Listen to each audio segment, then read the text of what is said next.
Jujutsu Kaisen chapter 237 is probably going to piss off a lot of Gojo fans even further, just following last week's chapter, because we got told that Sukuna hadn't used his full power yet, and in this chapter we see Sukuna transform into his original form, and now he's using one of the cursed tools that we saw on Jujutsu Kaisen chapter 117's cover, which basically confirms what Gojo said. Sukuna wasn't in full power. We're clearly about to see Sukuna show off a little bit more of what he's capable of, which is no knock against Gojo. If anything, it shows that Gojo was able to wear down Sukuna enough for the others to have a chance to get him. But this 1-versus-1 battle that we're going into actually highlights a trend that's looking like it's more of a theme that we're gonna unpack later on in the review, because I think what Gege Akutami is doing right now is actually kind of brilliant. So with my initial thoughts out of the way, let's back things up a bit and let's dive into the chapter review itself. So we have Kashimo showing up on the battlefield, eyes locked on Sukuna, and he's ready to engage.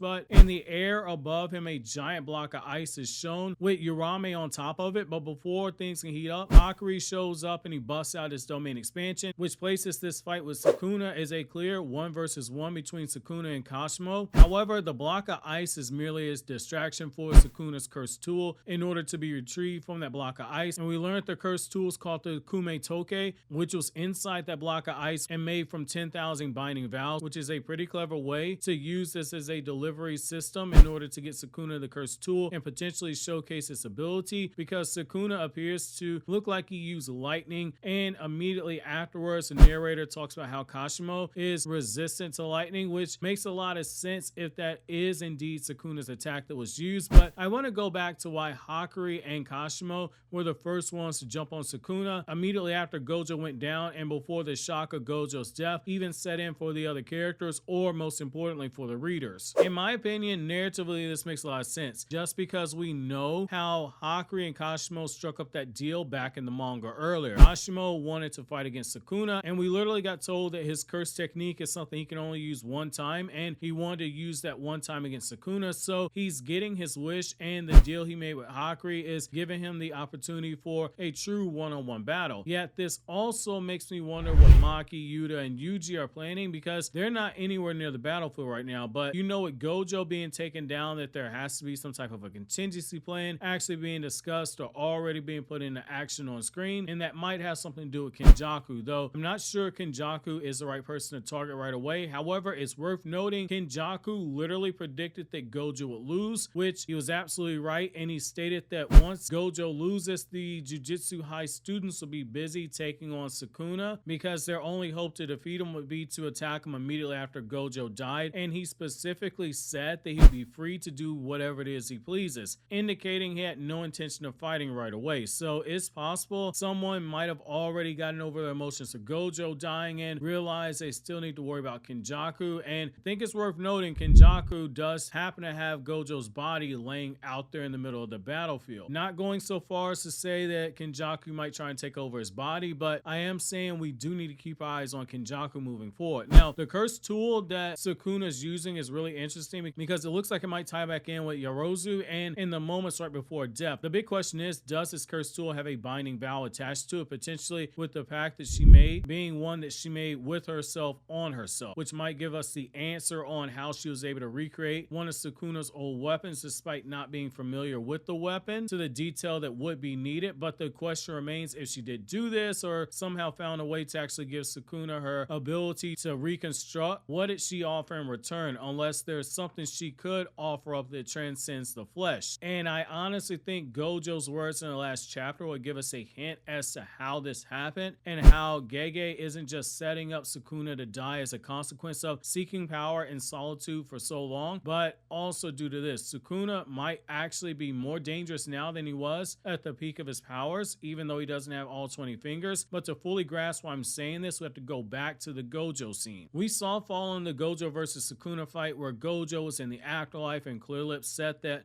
he couldn't reach Sukuna during their fight. In short, it's about strength and solitude and the price and the consequences for it. Gojo died alone as a consequence of being the strongest for so long, and having to face his own fears that came from being the strongest without anyone around him to being equal to support him. Gojo talks about how there is one person who will be able to make Sukuna understand what love is, and I think Gege might be using this cursed tool and using Yorozu and a potential binding vow as a way to do this. It reminds me of Rika and Yuta to a lesser extent, where she became a cursed spirit and was assisting Yuta out of love. When you consider the dynamic between Sukuna and Yorozu, there are loose threads there, but it's enough to say that you could say that these are eventually going to be attached because of how they're actually connected to each other. This chapter has one panel where Sukuna gets asked, did you become the strongest or were you born the strongest? It's setting the stage for Sukuna to experience the same fate as Gojo. So allow me to explain what I mean there. So if you go back to the flashback arc for Gojo, Gojo was getting asked by Geto, are you the strongest because you're Satoru Gojo, or are you Satoru Gojo because you're the strongest? It was a huge question that could only be actually posed by Gojo's best friend who knew him the best, and it was foreshadowing for his eventual death, dying alone without anyone near him. Something that Gojo said Jujutsu sorcerers will die alone, and basically as a Jujutsu sorcerer, you have to have some level of selfishness to you. Sukuna is cut from a similar cloth when you think about it, seeking power while in the cloak of solitude, and by having this question posed to him, it's really just setting the stage for Sukuna to eventually be taken down by Yuji, because Yuji is someone who didn't gain strength in solitude. He gained it as he continued to form his bonds with others during his lifetime as a Jujutsu sorcerer, and when you look at his views in particular when it comes to death, he's currently not strong enough to face Sukuna, but he's clearly being built up as someone who will inevitably face Sukuna and be able to reach him in the ways that Kashimo's not able to do right now and that Gojo wasn't able to do. And if we find out that Yorozu is connected to this cursed tool, that makes me think this even more. This is ultimately makes Sukuna being asked, how does he relate to others? How does he love others? It makes it hit home in a way that it does in this situation because it builds on Gojo's words last chapter, where he talks about wanting to convey everything to Sukuna so he could know the truth about loneliness and that it comes from being the strongest, and his hope is that Sukuna will know what love is, but says that someone else will have to tell him, and we don't find out who Gojo says should actually be the one to teach Sukuna love. We now have Gojo's internal monologue from the last chapter being conveyed in words now, and the next step is to have it conveyed in a fist that can eventually reach Sukuna. But again, right now, those fists, I don't think they're going to be Kashimo's. I think they're going to be Yuji. However, for now at least, we know that Sukuna won't be reached, and we see the battle kick off between Sukuna and Kashimo, and we see Sukuna actually get tagged with a few hits in the process, and we see Kashimo's curse technique unleashed on him. In short, it allows him to use his curse energy to turn into any phenomenon, and it gives him a noticeable stat amp, in particular when it comes to agility, and it allows him to push past the limits that normal humans have in the process. But most importantly, there are two other benefits: the use of sound waves as well as electromagnetic waves that are deadly, with the latter being able to vaporize what it hits. And while it does make his body break down, he's able to heal it using a reverse curse technique, but there's a catch to it. He can only do so once, so it at least places a limit on this overpowered ability, which actually prevents it from being spammed like Hakari's insane domain expansion. Honestly, to his credit though, this super overpowered ability is showing that it's worth the hype. You could argue he's doing some major damage to Sukuna, more so than what we saw Maki and Yuta do when we saw them fight Sukuna, and his blows, they're respectable, not necessarily on Gojo's level, I'm not saying that, but he did layer some pretty effective blows on Sukuna in the process, and given the high price of this technique that he's using and that he can only heal himself this one time, it makes this worth the price. However, his attacks are more than enough to actually force Sukuna to transform and fight in his true form. What's interesting here is that I don't think that this will be the last weapon that we see Sukuna using. I think we stand a chance of seeing him over time regaining all the weapons that he used when he was at the peak of his power, basically the weapons we see on Jujutsu Kaisen chapter 117. This also lines up with Gojo's belief that Sukuna wasn't at full power when they fought. Sukuna never bothered to use the cursed tool